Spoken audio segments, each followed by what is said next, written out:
პურის გაიაფების პროცესი არ დაიწყება. ამის შესახებ TV3-ს პროდუქტების ასოციაციის ხელმძღვანელმა განუცხადა. მალხაზ დოლიძის განმარტებით ქართულ ბაზარზე არასტაბილური საფასო დინამიკაა, რაც პურის გაიაფებას ხელს უშლის. დოლიძე ასევე აცხადებს, რომ საქართველოში პურის ფასი სხვა ქვეყნებთან შედარებით ისედაც საკმაოდ დაბალია. მალხაზ დოლიძის მოსაზრებას იზიარებენ კომპანიების ქართულსა და იფქლის წარმომადგენლებიც. მათი განმარტებით პურის ფასების რეგულირება ფქვილისა და ხორბლის ღირებულების მიხედვით ხდება. ამასთან მათივე განმარტებით საერთაშორისო ბაზრებზე არასტაბილური ვითარებაა და ფასები ფქვილზე კვლავ მაღალი რჩება. მეხორბლეთა ასოციაციის ხელმძღვანელი კი TV3-მთან აცხადებს, რომ საერთაშორისო ბაზრებზე ხორბალსა და ფქვილზე ფასების კლების დინამიკა შეინიშნება. ლევან სილაგავა იმედოვნებს, რომ საერთაშორისო ბაზრებზე არსებული ვითარება საქართველოში პურზე ფასს მნიშვნელოვნად შეამცირებს.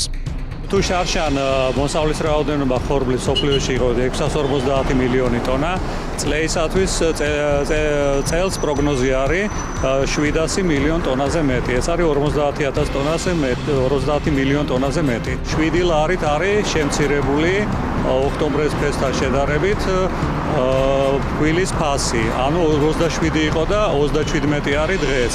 ანუ ლოგიკურად თუ ვავარაუდებთ, შესაბამისად უნდა მოხდეს კორექტირება ჩვენი აზრით პურის ფასთან მიმართებაში.